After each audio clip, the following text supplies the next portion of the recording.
I would like to welcome all of you to this program. I am Gopakumar, the Chief Coordinator of Indian Classical Dances Association, ICDA. Before I officially welcome ma'am, I would like to say a few sentences about ICDA, the Association of Classical Dancers, functioning since the last 3 years, having around 16,000 members in the Facebook page and 1,750 members in seven WhatsApp groups. So we have members in every city in India and every major country in India. So all the classical dancers get a chance to get united, to know each other, to, to get any assistance, whatever they need, and also provide facilities for any artist going over to any place, and also get informations about what are the programs happening all over the world. So our objective is to promote classical dancers and dances, and we had been organizing various programs like competitions in Bharatanatyam, Mohiniattyam, Kuchipudi, Kathak, and also we had been organizing festivals, lecture demonstrations since the last 1.5 years continuously on every weekends by eminent artists. And also we had been having discussions with government officials like ICCR, uh, South Zone Cultural Center, Central Zone Cultural Center, and also with organizations like SMICMECE, Swarlaya, Surya, and other organizations. So we are trying our level best to try and find out new ways and means of by which the dancers could get revenue even during the pandemic period. Now, almost the pandemic period is getting over, so now the chances are open, and every dancer will have the opportunity to perform in other places. And another great advantage of this ICDA is that you will be getting all informations about all happenings in the field of classical dances in the world. It is not possible to get informations, and many of our dancers are also organizers, and they are organizing international dance festivals in every major city. So you will not be getting any information like this because it will not be available in any media like newspaper or TV channel or so. So I would like to request those who are not members of the ICDA, please give your mobile numbers in the chat box so that you can be added in the WhatsApp group of ICDA. Please give your mobile numbers in the chat box.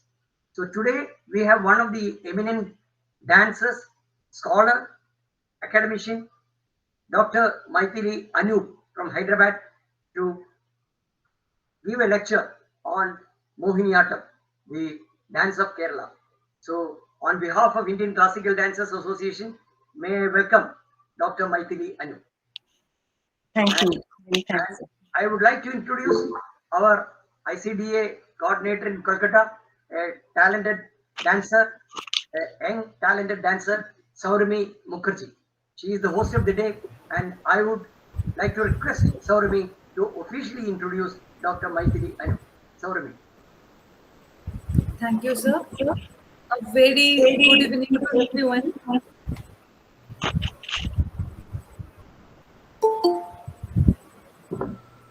Uh, we are very happy to have today Mythili Mohan ma'am. So now let me take this opportunity to introduce her.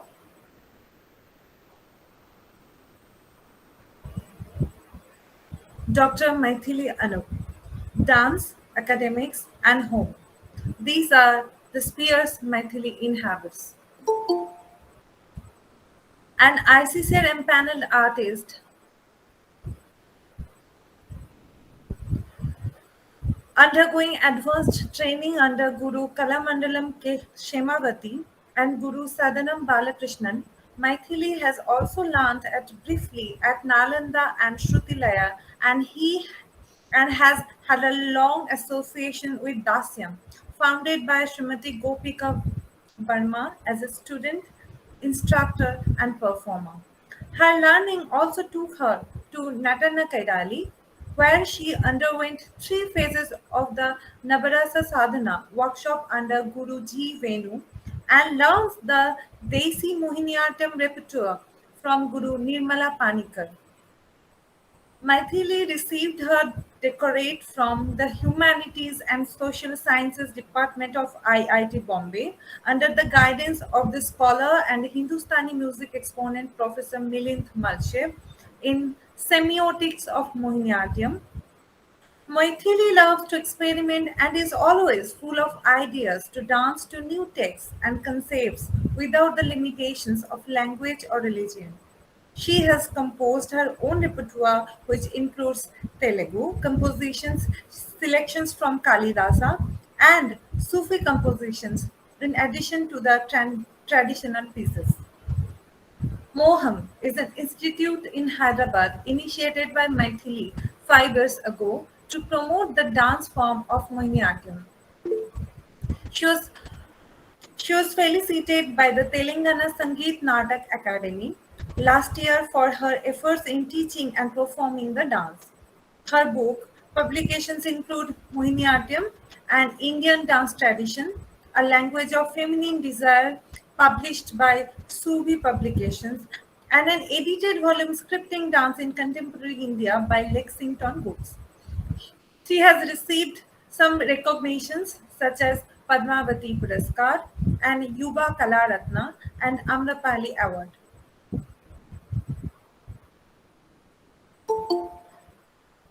Some highlights of her performances are her solos at India International Centre Delhi, Nalanda Nrityotsav Mumbai, SICA and Kalasagaram Hyderabad, the CORD annual conference in New Mexico, and participation in the group productions of Dasyam and in Sri Sadhanam Balakrishnan's production, Radha Madhavam. Mythili teaches courses relating to culture, arts, and communication at the National Institute of Design in Ahmedabad, Kurukshetra, and Bhopal. She also held the Tagore Scholarship for Culture Research from the Ministry of Culture, Government of India, where she worked on the buried histories of the quotations in Deccan during the Nizam's period. Now I welcome Mythili Mohan ma'am. It is over to you now. Thank you, Sourami, for that very detailed introduction. And before I begin, I'd like to again thank Gopakumar sir and the organization for having me here to talk about this particular topic because I have been seeing the kind of events, the continuous and the consistent efforts that the team has been making in organizing several events and in making so much of information available. I think that's a really great service that you're doing for the dance community because you're really making use of the social media, the best part of the social media by connecting people, by connecting dancers, organizers, all the people who have a stake in this particular field from all over the world. So my heartfelt congratulations and best wishes for your efforts. And again, thank you, Sourami, for organizing this. She's been, very enterprising and very meticulous in at every stage. Right from making the poster to all the background check and everything. So I'm really happy to be here and to be able to talk about this particular topic that has been of interest to me for a very long time. So this is going to be, minimal demo and more of a lecture. So I'd like to start sharing my screen.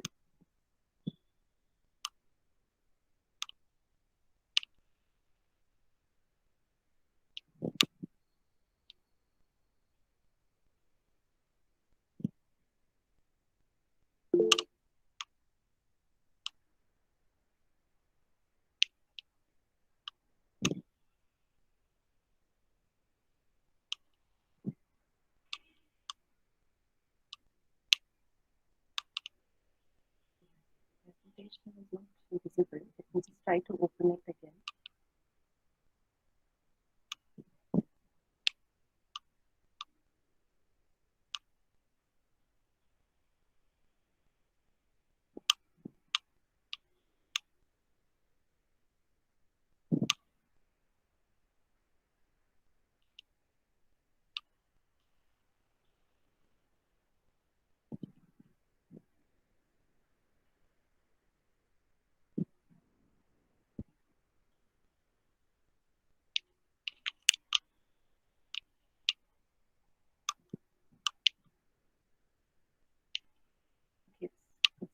difficult for some reason.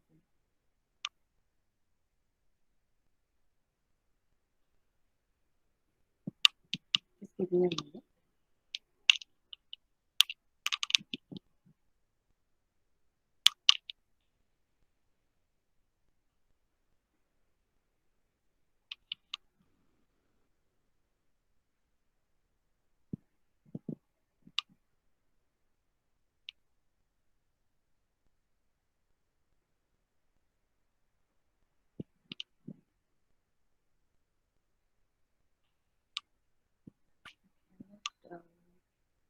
Trying to share the window here, but that's not working. It's not showing in the options.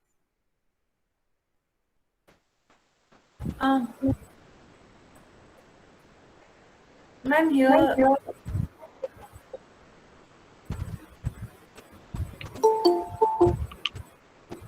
Yes, showing now. Okay, so I hope you're able to see the screen now.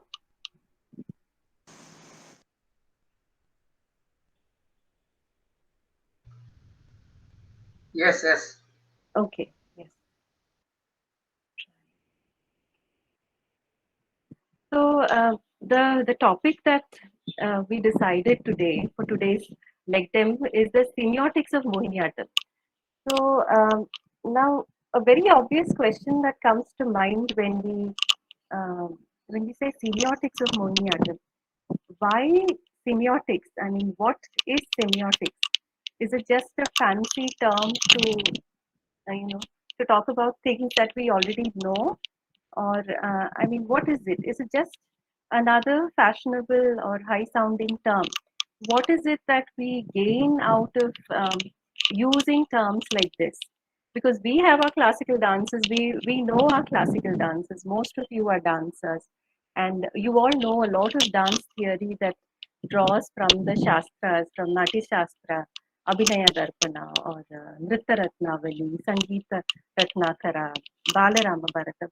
We have, this huge tradition, this very rich tradition of writing, of scholarship on dance and the performing arts.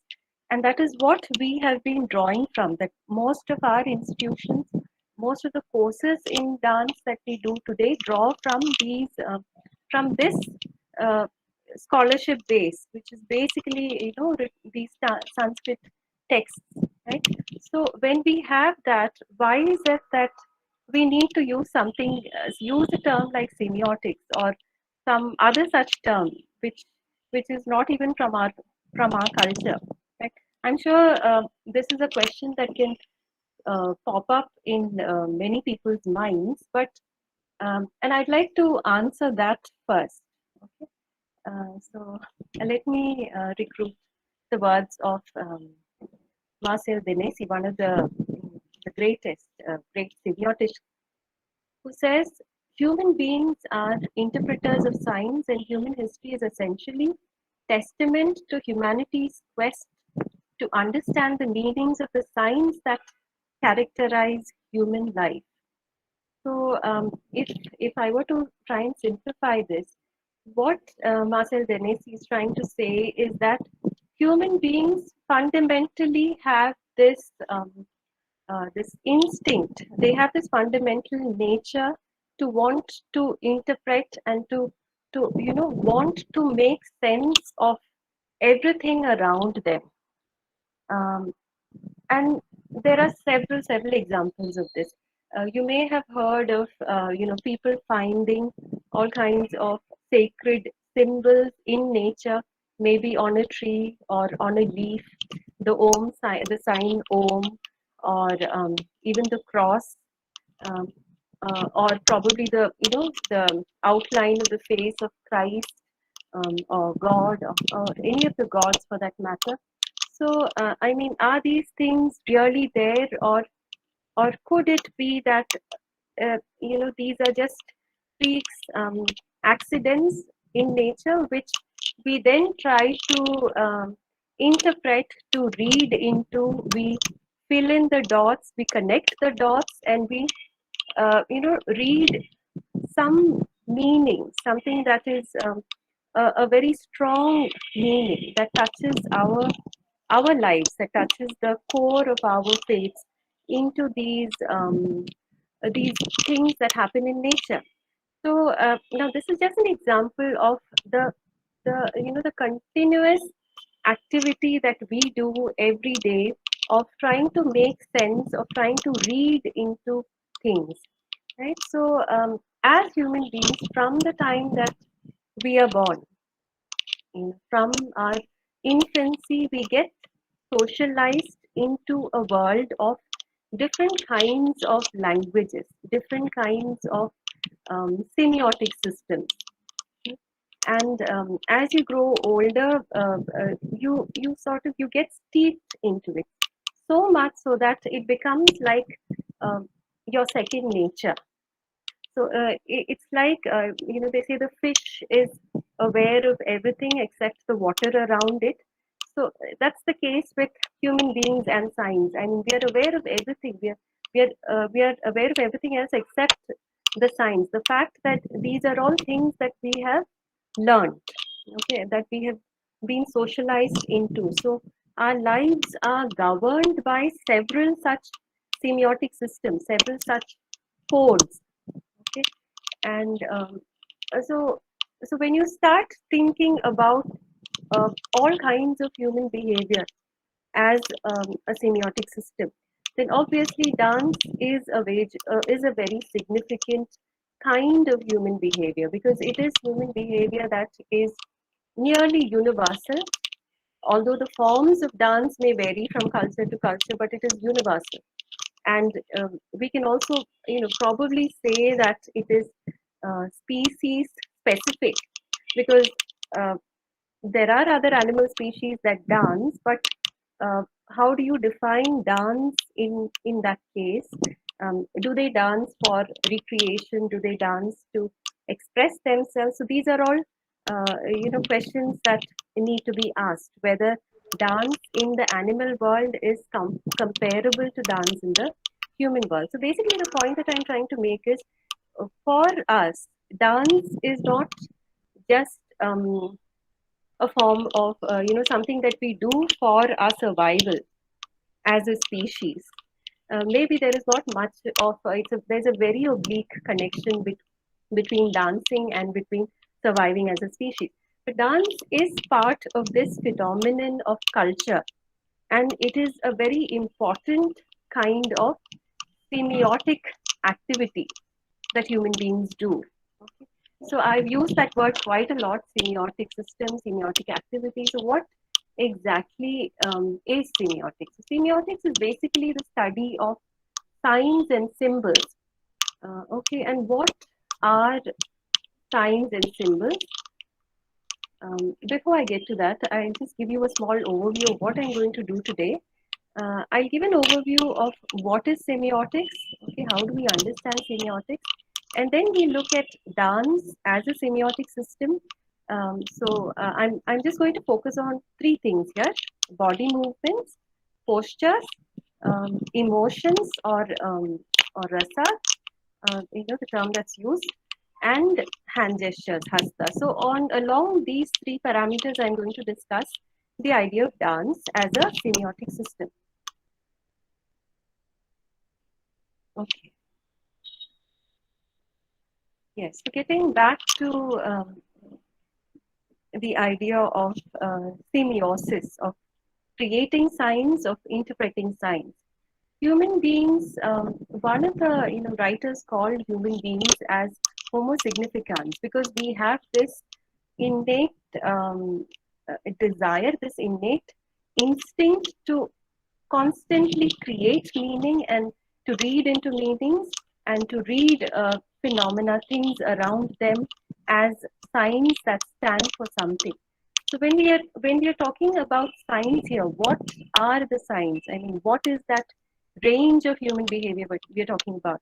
It can cover speech, it can cover language, music, gestures, hand gestures, facial expressions, postures of the body. It covers language. It covers all kinds of images, all kinds of visual data that we create. It, it can cover even food, okay, how we eat, what we eat. It can cover dressing, how we dress, what we choose to wear on a certain day, how we choose to do, how you choose to do your hair on a certain day. Because each of these things communicate something to the audience, right?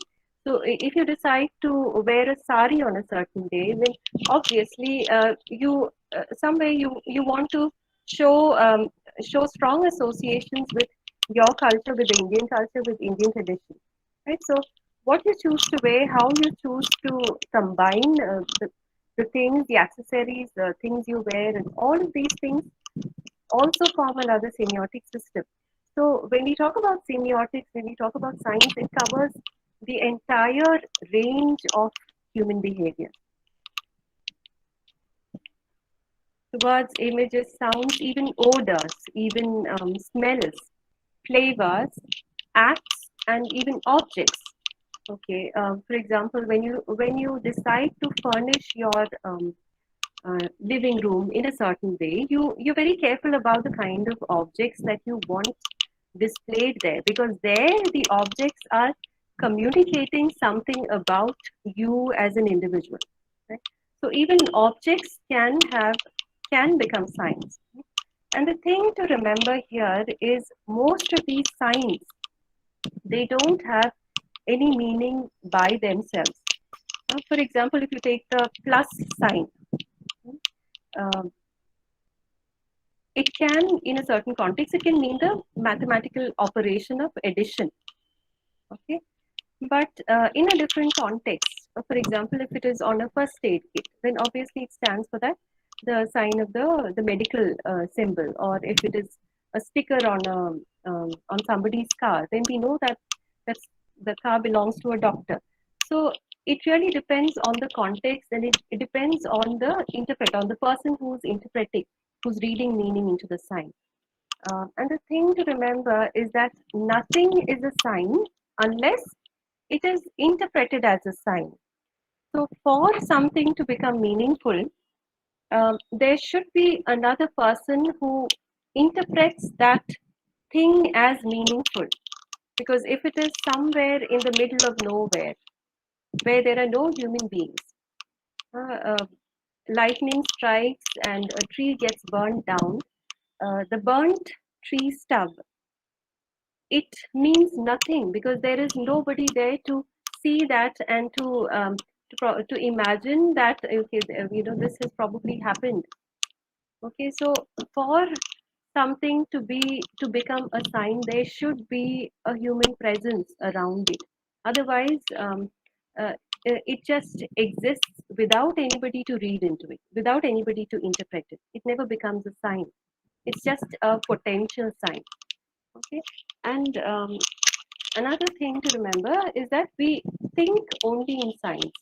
As long as we are thinking, as long as we are acting, we are uh, we are involved in some kind of semiotic behavior. We are always communicating something.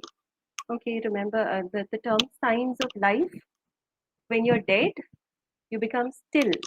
There are no signs of life then. But the first sign of life is the cry. When the infant is born, um, lets out a cry. So that's the sound. That's a sign of life. And all through our lives, we go on communicating in some way or the other. Sorry. And of course, when we are dead, there are no more signs of life. Okay, so this is another interesting example that I thought I will share with you. I mentioned in the earlier slide that there is no sign that by itself it doesn't have a meaning. It gets its meaning because of the way people have been using it over the years, over several decades, or maybe even several centuries. Okay, and after a point of time, we become so used to these signs. Okay, we start taking them so much for granted that we stop being aware of the fact that the sign itself and probably the word that it stands for really doesn't have any connection. So the point is the word sun and the actual sun doesn't have any connection. But we've got so used to it that we can't imagine using another word for sun than sun. Okay, so this is a small experiment that was conducted with a child where an adult asks a series of questions to the child, and let's just go through this. So the question, one of the first questions is, could the sun have been called the moon and the moon the sun? So the child says, no. So the adult asks, why not? The child says, because the sun shines brighter than the moon. But the adult asks, but if everyone had called the sun moon and the moon sun, would we have known that it is wrong? So the child answers, yes, because the sun is always bigger. It always stays like it is, and so does the moon. So the adult asks, yes, but the sun isn't changed, only its name. So could it have been called something else? The child still answers no, because the moon rises in the evening and the sun in the day. So what is it that we understand from this, from the responses of the child? Even in the child, the association of that word with the object is so complete that you just is so total, so absolute that the child can't think of changing the word sun with another word. Okay, so this is how our minds work. We start associating a sign with some object, and that association becomes so complete, so absolute that the sign itself starts standing for the actual thing. We all have keepsakes of objects that were gifted to us, that or that belong to people that are no more with us. So we hold on to them for the emotional value, and these objects also over time come to stand for that person. Another instance of a strong, very strong association of that object with the meaning, um, with the idea that we are attributing to it. So Excuse me, ma'am.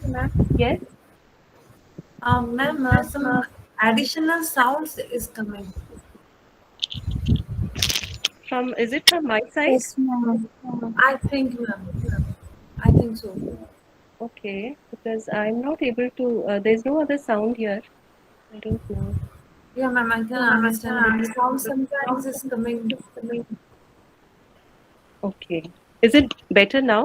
I guess the microphone is moving, I guess. Oh Yes, yes, ma'am, it yes. is better now. Okay.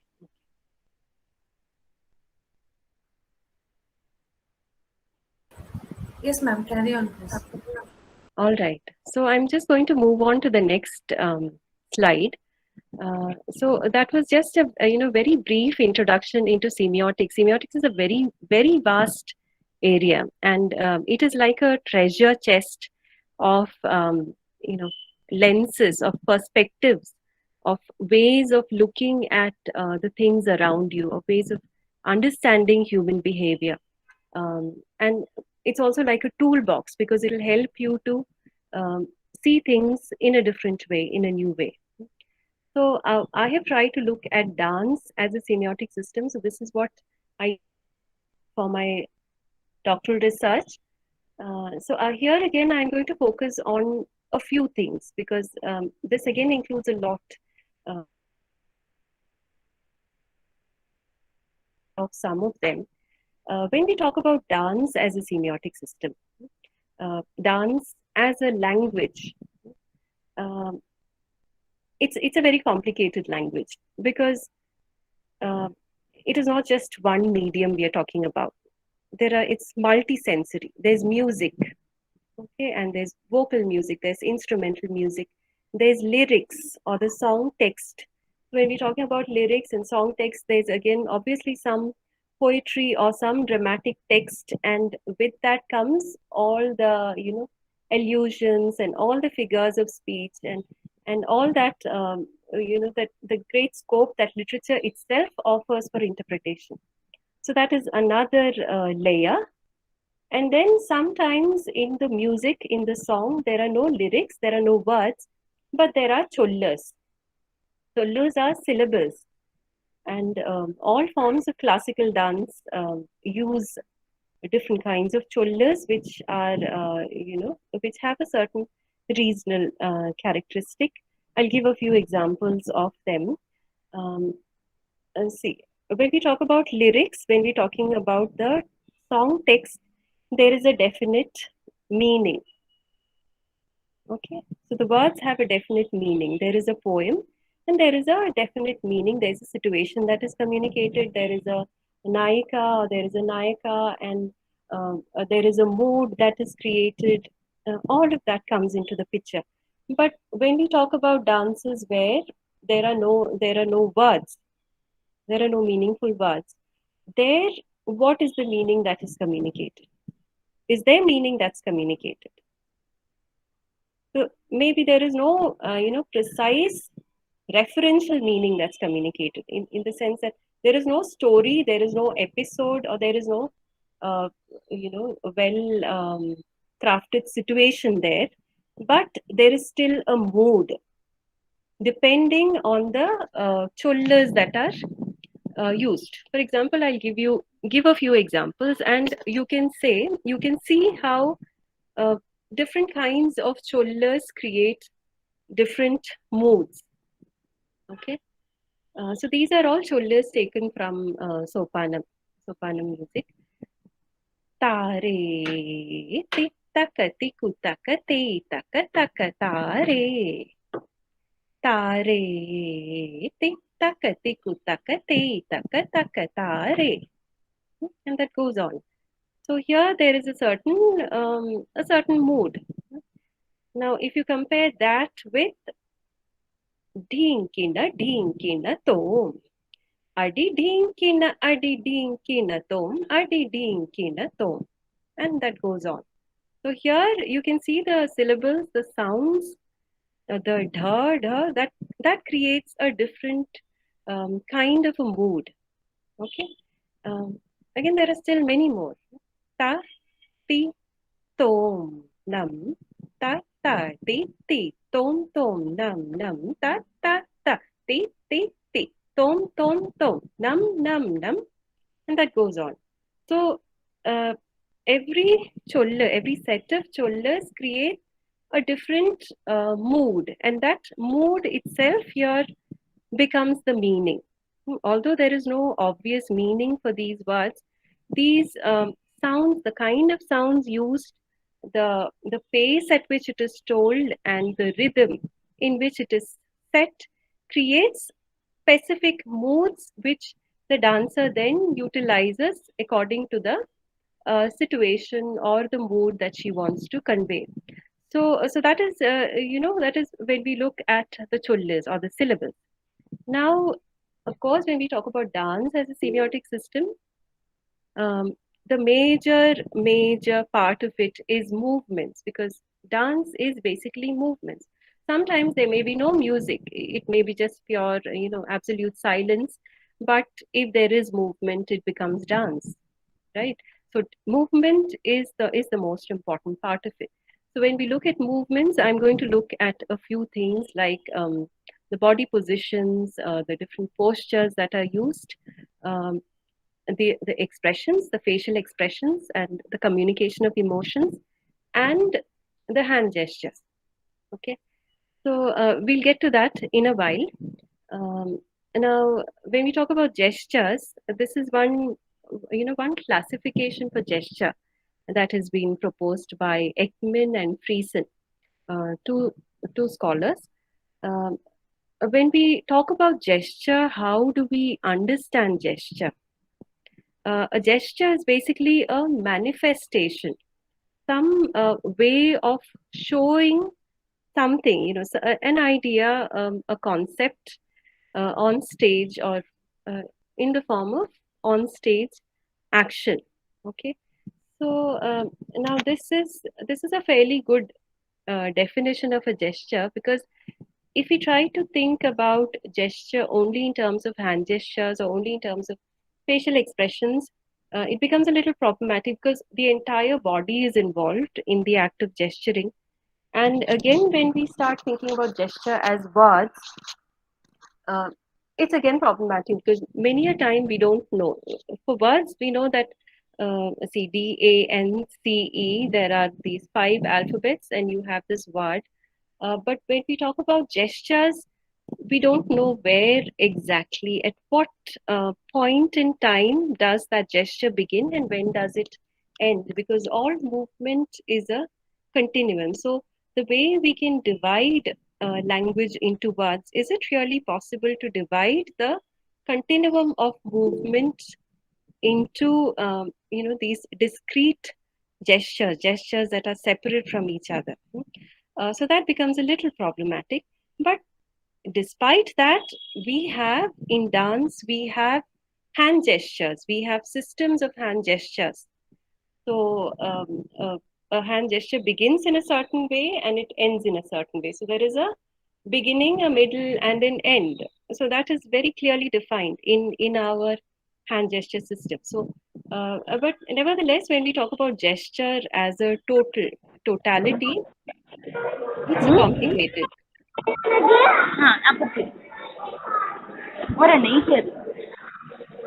There is somebody's, yeah. Thank you. Okay, Please so carry on, ma'am. yes. So there are different kinds of gestures. The first is affect display. So affect means emotion.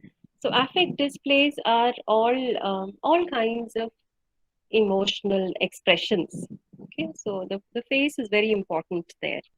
And this is, one thing to remember is these are not gestures only in the case of dance, but in body language in general. So they have their, you can find these gestures in dance as well. So affect displays are emotional expressions. Then the other category of gestures are emblems. So emblems are independent gestures which can be used in the place of words. Okay, so in our dance, in our hand gesture, hasta vocabulary, we have most of the gestures that we have are emblems. So for sun, you use this,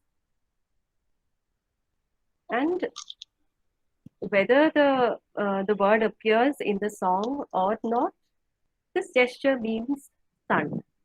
Okay, so it's an independent standalone gesture which can make sense to anybody who knows what it means. So those are all emblems. And then there are illustrators. Illustrators are gestures that emphasize or that support the the verbal part of it, the language part of it. Okay. For example, if you want to emphasize something, you show a flower and you point to the flower and tell the audience, see. So there you are emphasizing the gesture that you have created, the sign that you have formed with your hand, and you're emphasizing that. So that's an example of an illustrator. Now the next category is regulators. Regulators are gestures that sort of regulate the interaction between the different people involved in communication. So this becomes very important in group dance choreographies or group, dance drama productions, where the way dancers are oriented towards each other, and again with respect to the spectator, becomes very important. Okay? Because ultimately dance is about display. On stage performances are about display. It has to, the audiences have to see. So for them to see, you don't have a camera that is going to follow you no matter which angle you turn. So you have to be oriented in such a way that all the gestures, all the expressions that you make on the face are visible to the audience. Now, this is something which is part of our technical training, especially in most of the performing arts from Kerala, traditional performing arts from Kerala. especially those with a strong theatrical uh, characteristic trait, it is very frontal. Okay, uh, there's minimal turning of the head too much to the sides, especially while you show a gesture, because it is just the eyes that travel and that make that emotion or make that meaning clear. And this is something which most of the gurus emphasize on when they teach the use of gestures or abhinaya to the students, because they say that it has to be visible to the spectator. Okay? So much so that in the eye movements that we do, uh, when you look down, the eyelids have to be lifted up. So, and the white screen has to be shown on top, so that the movement of the eye is visible. Right? So these eye exercises and the technique of the dance itself is built in such a way that there is maximum visibility to the audience who sits in the front. Okay, I think this is one of the greatest strengths about our traditional performing arts. You have just the body, you have just the human body, you have the facial features, you have the limbs, and that is it, and that is made use of in such a way, in to the maximum effect, so that it communicates.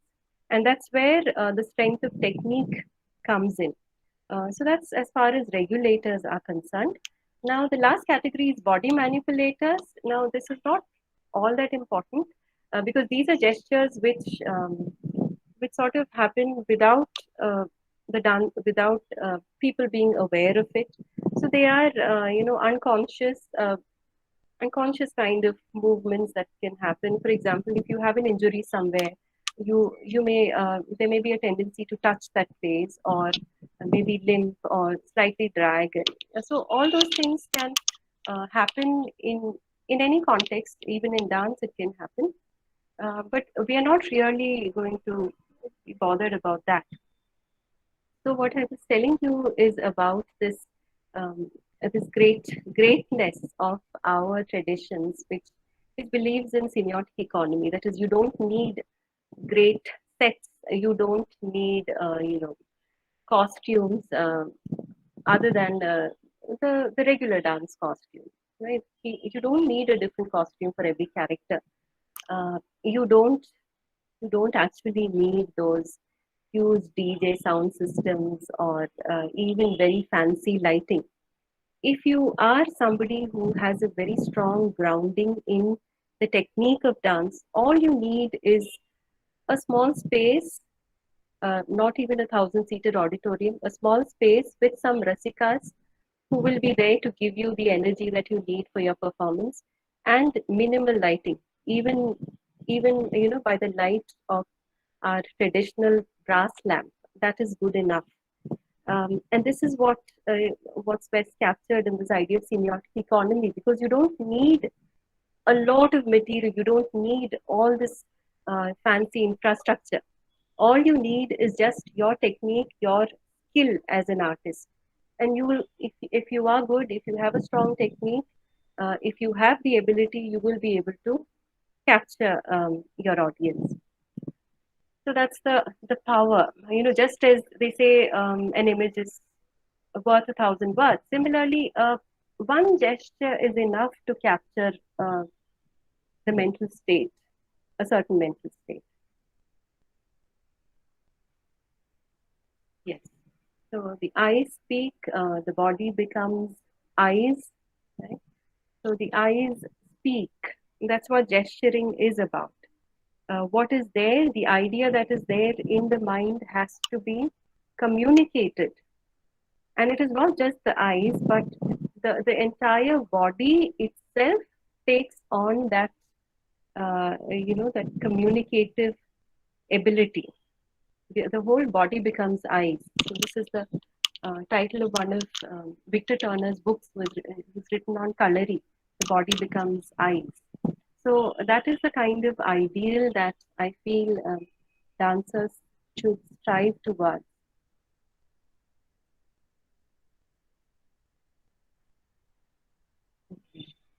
So now when we look at, say, the semiotics of dance, I said I look at the parameter of body movements. So when we start looking at body movements, uh, you look at very precise movements at the different joints, and there is this whole scheme, this whole set of terms that you can use to describe, to identify, and to describe the different movements of the different parts of the body. So uh, from the joints, so there are various joints in our body, and depending on the degree of the rotation, the kind of the extent of flexion, uh, the movement varies, right? So there is this scheme of how you can describe, arrive at a detailed description of a dance, or even just one adavar, right? And what does it give you if you start looking at it in this analytical way? What does it give you? It gives you a better understanding of the movement nuances. It makes you more conscious of the movement itself. Okay, so for example, something like this, a movement, a position like this. So this is one, this is another, okay. This is still another, this is another, this is another, this is another one. So there are very small differences in each of these. So it makes you, as a dancer, it makes you more aware of these little changes. And even the way you watch dance itself, the way you watch other people's dance itself will change. Okay, after if you start reading up on many of these things, many of these different ways of looking at movement. So as when you start dancing yourself, when you start composing something on your own, this awareness will really help you a lot in making the right choices, because each of the movements, it is like the chollas. There is no specific meaning, but which cholla do you use for what mood? So which posture do you use to communicate what attitude? Okay, so there are these minor changes in attitude that get communicated with even very small shifts in the positioning of the different body parts. So that is as far as the body movements are concerned. Now, when we talk about, this is one very important thing, very important aspect, which again semiotics will help you to gain a very good understanding about.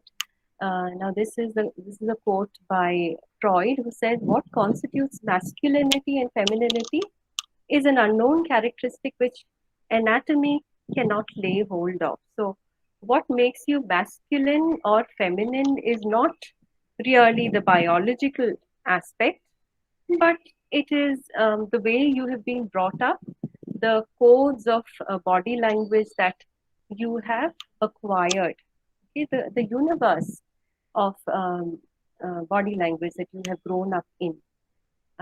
So now this masculinity and femininity are um, very important ideas in classical Indian dance, because uh, so much of it is based on the idea of the Nayika and the Lord, or the Nayaka, right? So I'm not going to get into the politics of femininity and masculinity at all at this point. The only thing I'm going to look at is, I'm just going to look at it from a performance perspective, from the point of view of aesthetics. So why is it?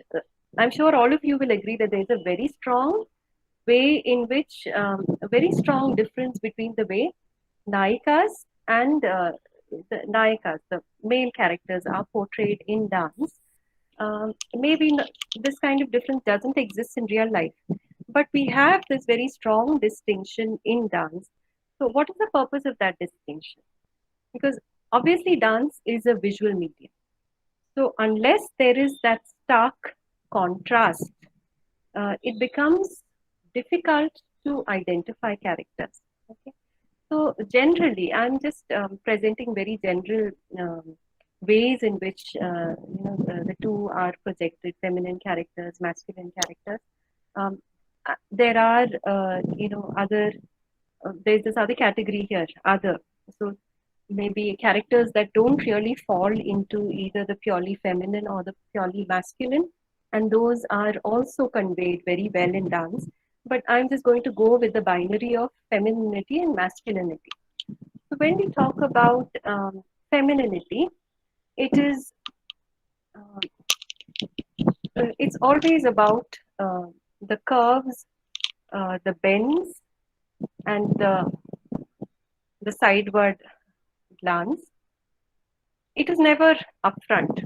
It can be upfront depending on the character, but I'm just giving you very the general ways in which it is. So, so when we do this, there is a curve. The eyes move in a curve. The head is also in a slanted position, and the eyes rest at a lower level, and the energy flows down. It's not that there is no energy. There is energy, but the energy is flowing down. But when we try to project a masculine character, it is always the energy rises, and it is more straight, more than the bends or the curves. It is more straight. So, for example, Shiva. So I always think of while showing Shiva, I always think of building the energy up and then holding it up here, somewhere here, right? And then when we show Parvati, it is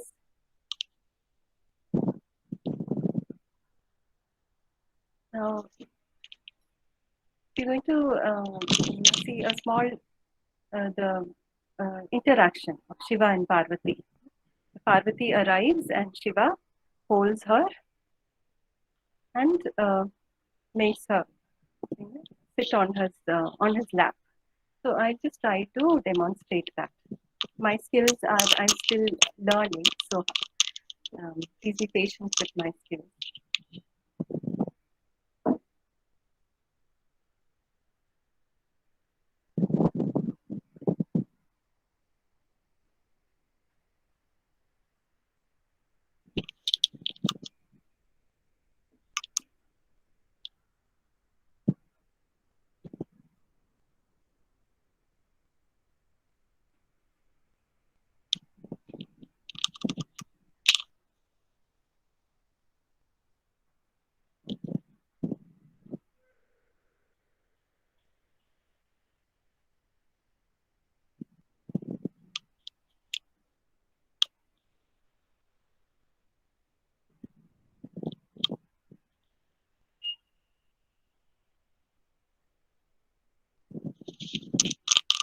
So even when depicting a situation like that, a Sringara situation, the Sringara is different for the man and the woman, the way it gets depicted. And those contrasts are important. Otherwise, the audiences will not be able to understand, the differences in the characters.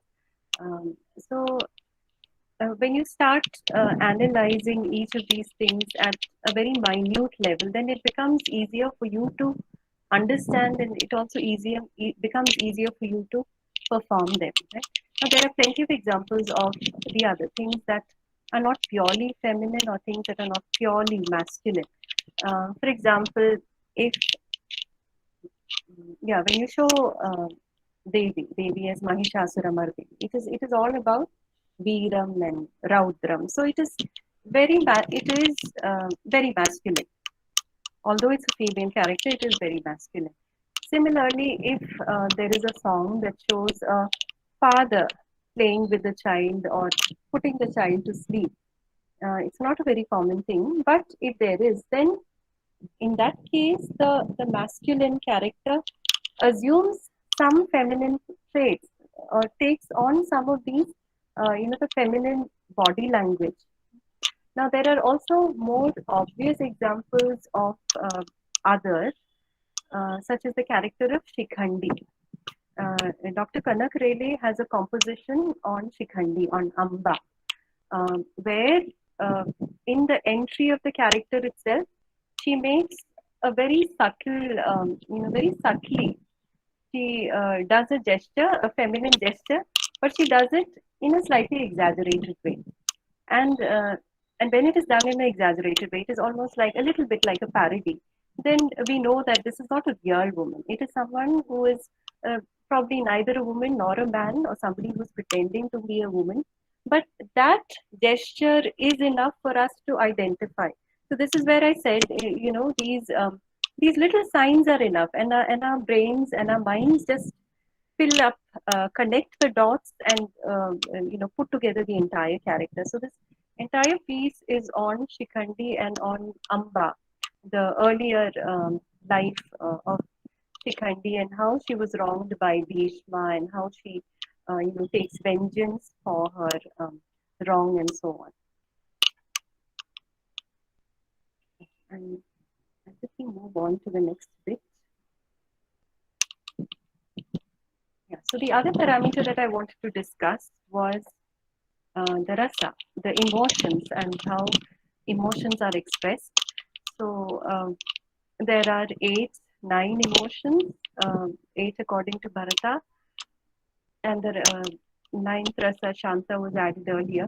So I see these rasas as, if you look at our emotional lives, there are different kinds of emotions that we go through, and it is like a spectrum of colors.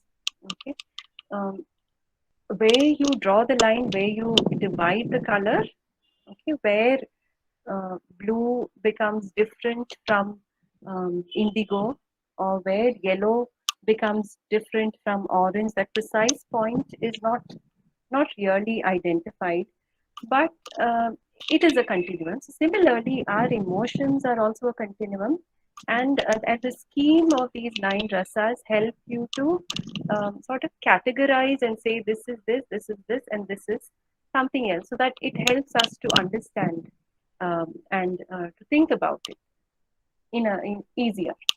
Otherwise, it is just one continuity. And in life, if you see, rasas don't really exist in isolation. There's always, of course, in life, it is not a rasa. It is an emotion that you feel. Rasa is specifically used in that aesthetic context. So emotions generally don't occur by themselves. They occur in combination with a lot of other emotions. For example, you may be terribly angry about something, and that anger itself can make you cry. That can lead to some disappointment, sorrow, frustration. So it is never one emotion in isolation. It is always a constellation of emotion, and maybe one emotion is predominant. Okay?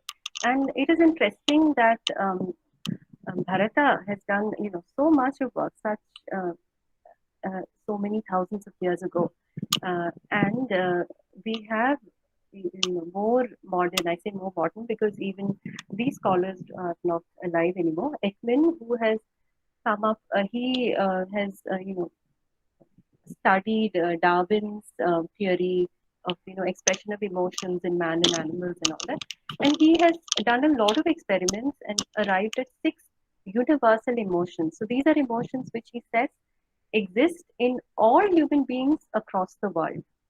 So you can see anger, disgust, sadness, enjoyment, fear, surprise.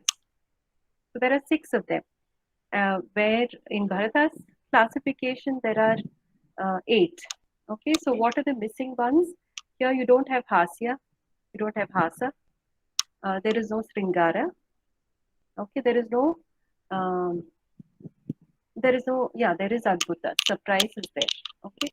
So, of course, when you talk about enjoyment, it can either be Sringara, it can also be Hasa. Right? And there is no Shanta, obviously, in this six um, scheme of six emotions. But it's interesting to know this and to read about their work, because there's so much that Bharata has done which resonates with a lot of this modern theory already. So when we talk about the emotional content, remember I told you when we talk about dance in the semiotic system, there are multiple levels. There's a song, there is the body movement, there are facial expressions, hand gestures. All these things happen at different levels, and they create, there are different layers that create this totality of the dance performance or the dance text. Okay. So the verbal content itself, or the language, the words that are used can be similar, but or the hand gestures can be similar, but your facial expressions can change, and that can give a different color, a different tone to the message that you're trying to communicate. Now, I'll try to demonstrate this with a very simple sentence. The sentence is, tell me, what did you see? Okay. Tell me, what did you see? So there's one person who's asking another, tell me, what did you see? So what are the different ways in which this can be portrayed? The content is the same. The gestures and the words are the same, but what are the different emotional colors that you can give to this? Okay.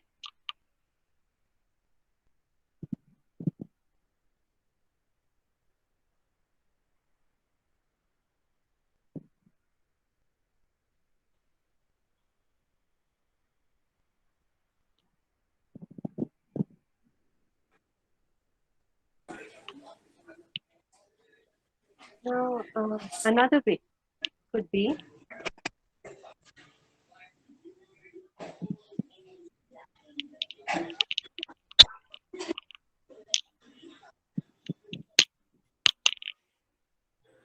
almost verging on anger, doubt, suspicion.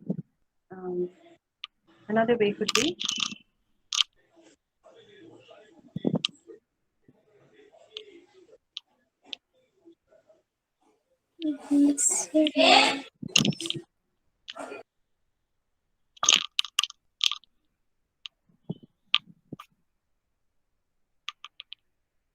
so that's a different way. Yet another way could be,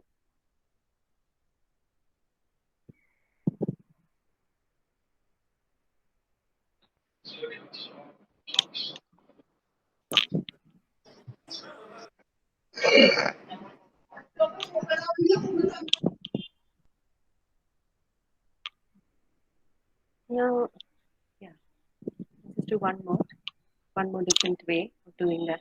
There are many, so it depends on your imagination and what kind of character you want to portray. So I'll just try to do one more.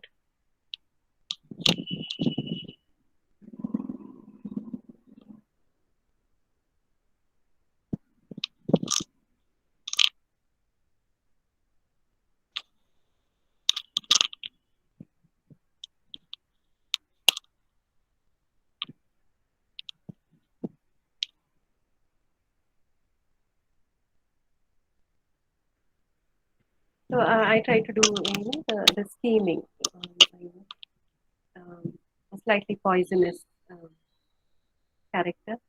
So there are different ways of doing the same hasta, the same verbal text, depending on what uh, what mood or what attitude, what kind of character that you want to convey. And it is, the possibilities are really infinite. But that is another layer of meaning in dance, okay? And that's a very important layer of meaning in dance, because emotions are a major content of a dance performances.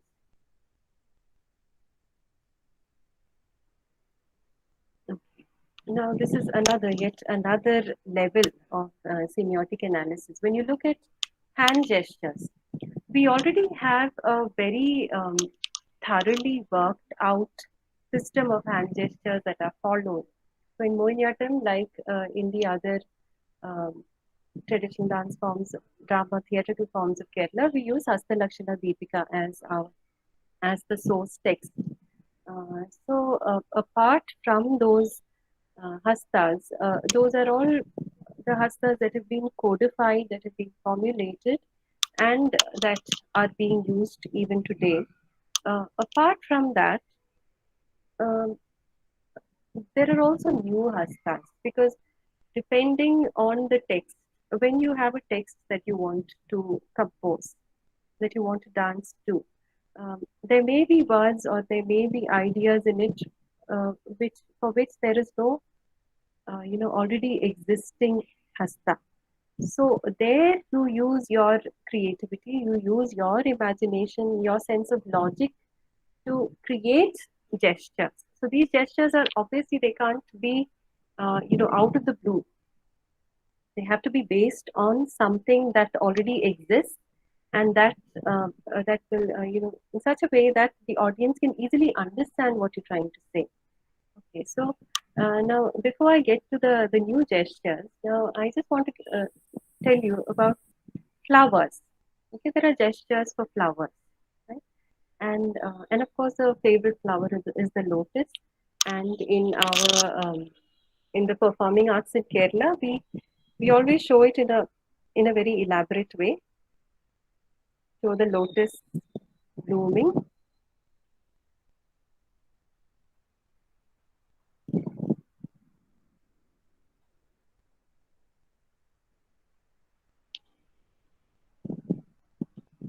So the lotus probably smiling at the sun,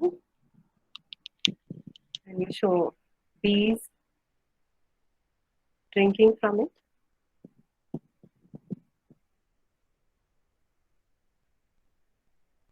So that's the lotus. Now there are other flowers that we have gestures for other flowers, like the blue lotus, the Neelotpala, which is shown like this. Another hasta for flower is this, and we use this to show jasmine.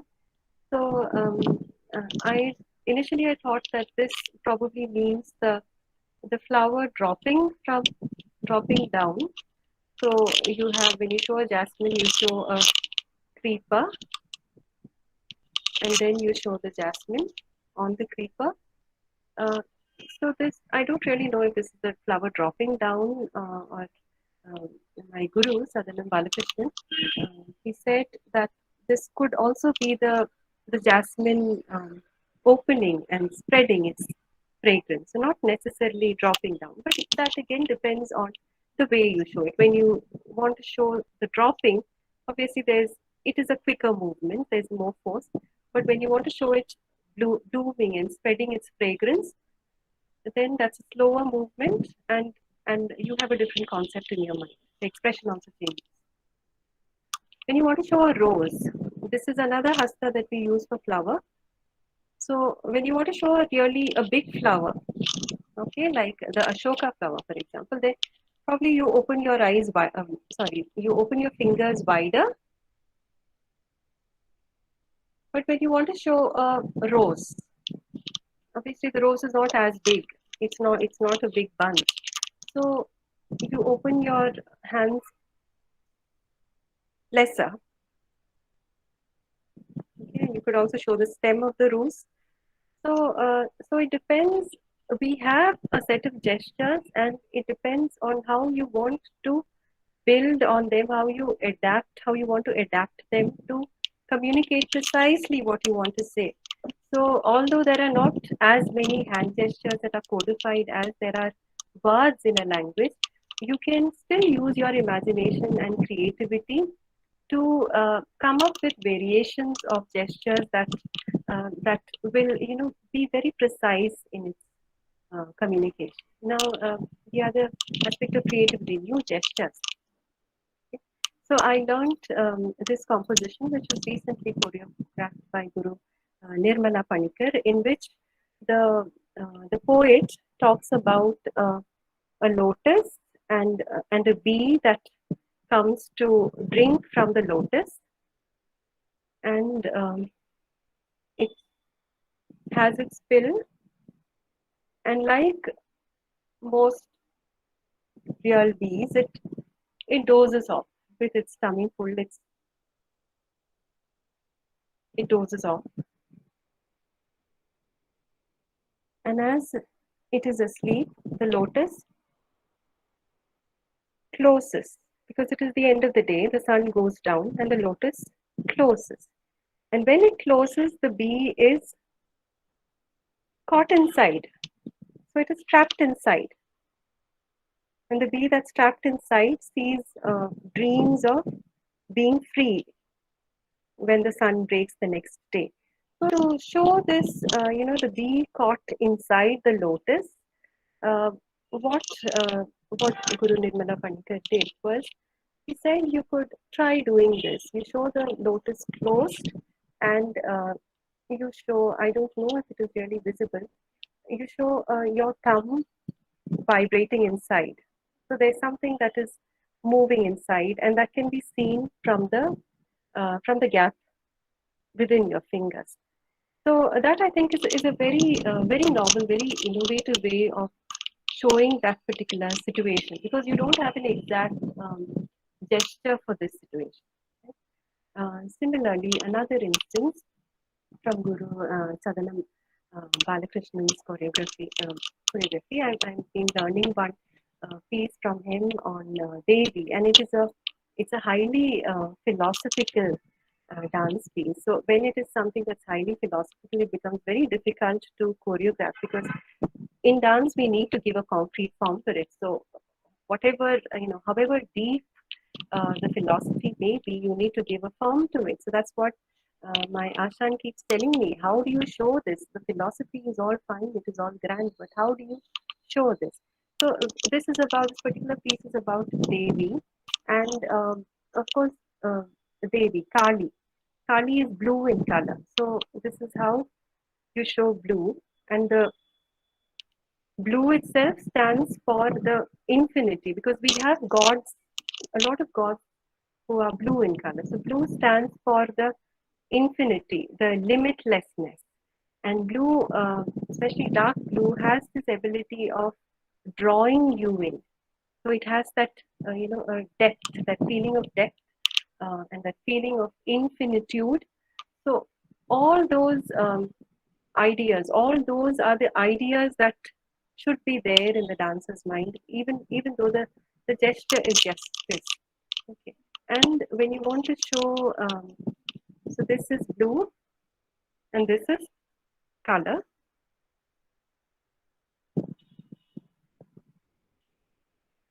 And he said you could also do this. So this is an innovative, a new novel gesture, which combines these two, blue color.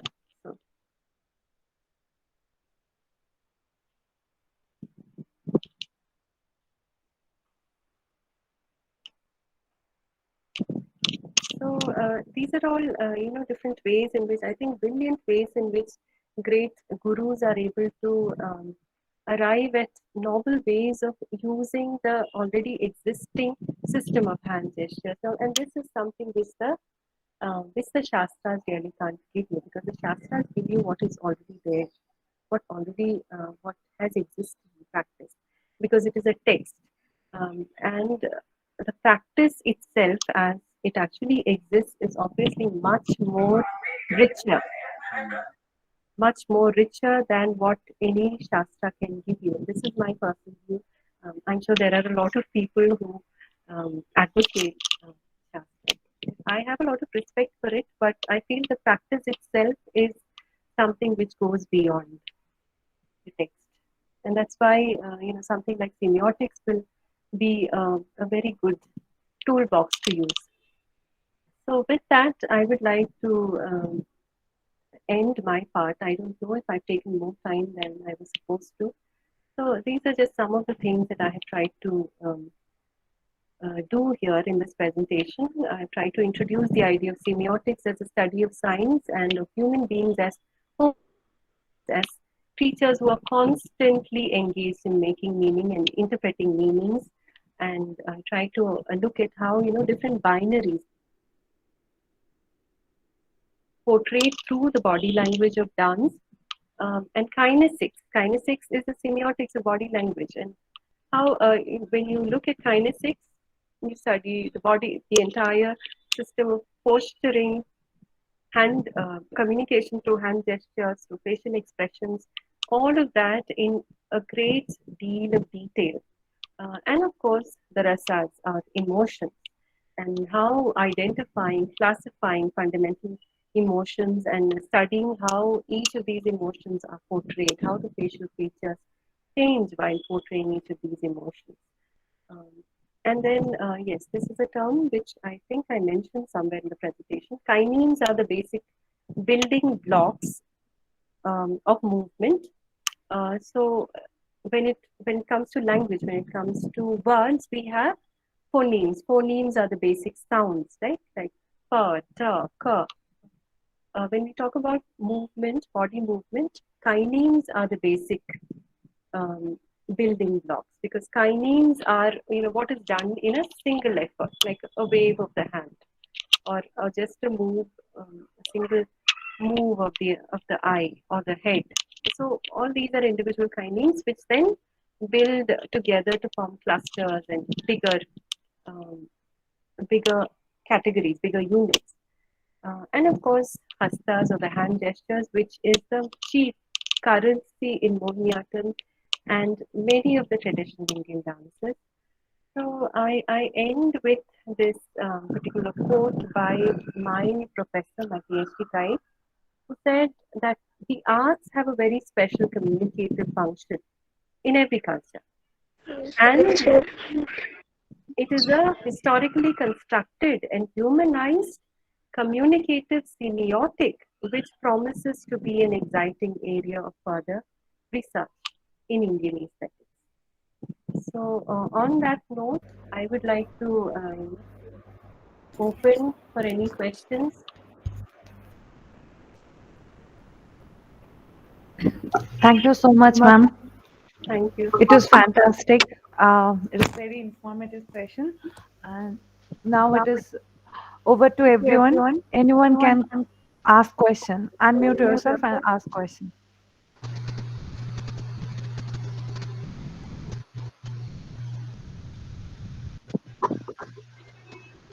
Hello, ma'am. This is Vandana here. Hello. Ma'am, I'm a perfect dancer, and very nicely you have done this research and presented it in the form of a how signs and the symbols could be used in dance and how it is presented, and very nicely, ma'am. Really enjoyed your session.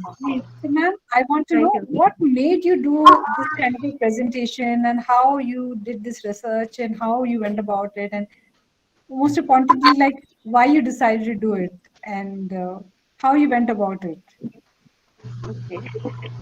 Thank you. I have been actually working on this for quite a while. Even in my doctoral research, I did, the topic was the semiotics of Mohiniattam.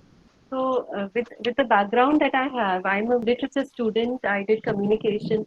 So, I was always fascinated with cultural theory. And I knew, you see, in universities abroad, a lot of work has been happening in culture studies and dance. So a lot of theories, a lot of new theories have come up. And I read a lot of books by different scholars who, some of them, in fact, complained that Indian scholarship on dance exists in a ghetto, in the sense it's in a very closed community. So unless you're an expert in Sanskrit, unless you're an expert in the Shastras, you can't really make much sense of it. So it is like Indian dance exists in this closed space, and you have the global scholarship on dance scholarship that's happening abroad. So maybe I'm sure that is still a very biased view, because we have a lot of dance research that is not just based on Sanskrit or based on the Shastras. There's a lot of dialogue that has been going on.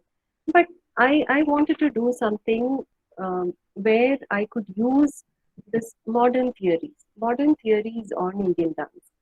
So I've not been very patient with the Shastras. I just know the bare minimum and I don't like to memorize it. So I naturally had a liking for this kind of theory and this kind of research, and I just carried that forward. Thank you so much, ma'am, for a very nice presentation. Thank you.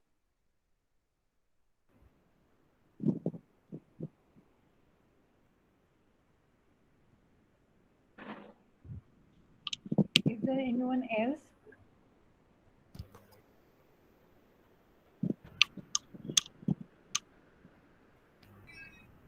Namaste, ma'am. Namaste.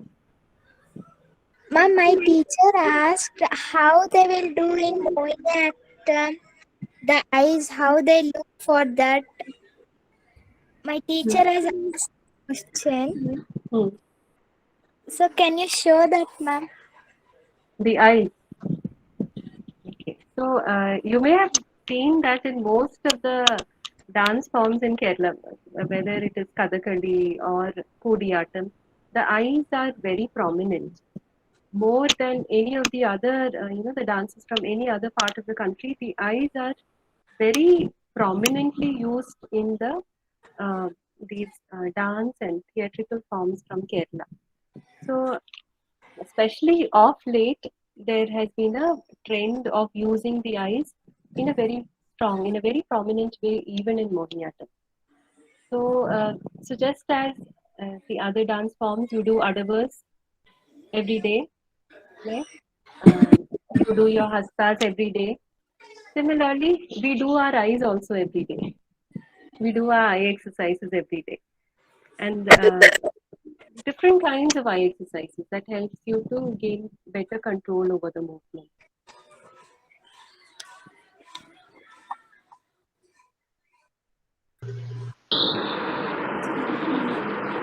Okay, this is Saujanya. Hello. Yeah, hi. I'm an IT professional and Kuchipudi dancer. So my kudos to you, first of all, ma'am, Thank you. for the great work out there. Because when you are telling, I could easily relate to a lot of these behavioral science and a lot of these artificial intelligence concepts from your study. So I really wish you will have more studies or more research towards those things, like any other robotic system identifying the feelings of the people. For example, if we are chatting with a bot, it will not understand, though it will dissect our language based on our words. It will tell our mood. I think more and more in the future, it will definitely read our facial observations and kind of read if we are frustrated with that bank, or if we are really happy with that. I mean, I think you are getting what I'm. So I Yes, really wish you really get much deeper, and your research helps much in that space, ma'am. that's a very that's an area with a lot of potential. What Yeah. you're talking about, artificial intelligence, and Yes, ma'am. Okay, ma'am. Thanks, thank you. ICDA for arranging this. Yeah.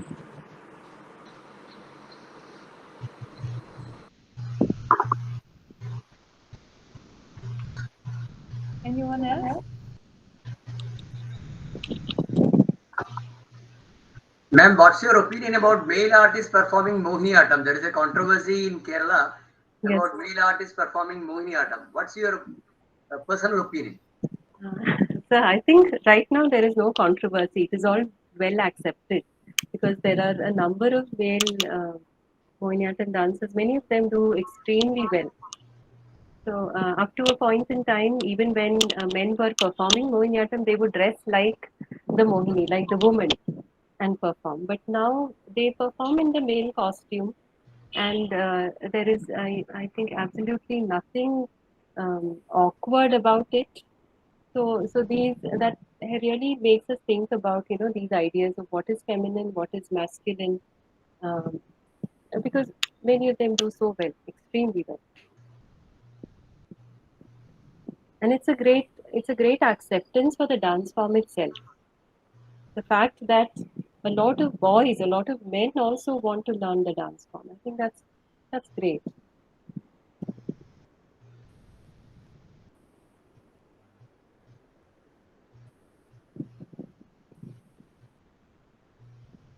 Any other questions? Yes, sir. Continue. Ma'am, one more thing. Sorry, ma'am. Vandana here again. I was just thinking about your presentation and just making me think so much about it. What we do on a daily basis, the way we interact with people with whom we can't talk, who cannot understand our language. Some people, like when we go to a different region, I think this is also one of the good way of, when we are presenting with gestures and signs and how we interact with them and go Yes, ahead with our life. yes. That's very important. So, if you have the intent to communicate, actually, language itself doesn't have to be a barrier, because what you communicate through your face, what you communicate through your body, is something which anybody can understand, unless you're from a very different culture, because body languages are also culture specific. So, as long as you're in India or cultures that are similar, language itself doesn't have to be a barrier. Yes, ma'am, true. I was just thinking it does not have to be only dance. It could be actually, we can look at it in different parts of life. Yes, all forms of body communication, body language. Yeah. Thank you so much. Thank Ma'am, even I would like to share that when we do take some children, they easily pick up hand gestures first. I mean, they are very interested in learning hand gestures. Like they find it very much interesting how to change the hands with, I mean, to play with few fingers, and we can form so many hand gestures. Yes.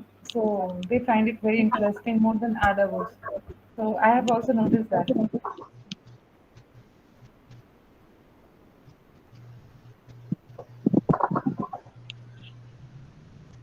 Some Sushil Marat's, he picked up his hand. Say anything? Do you have anything to say?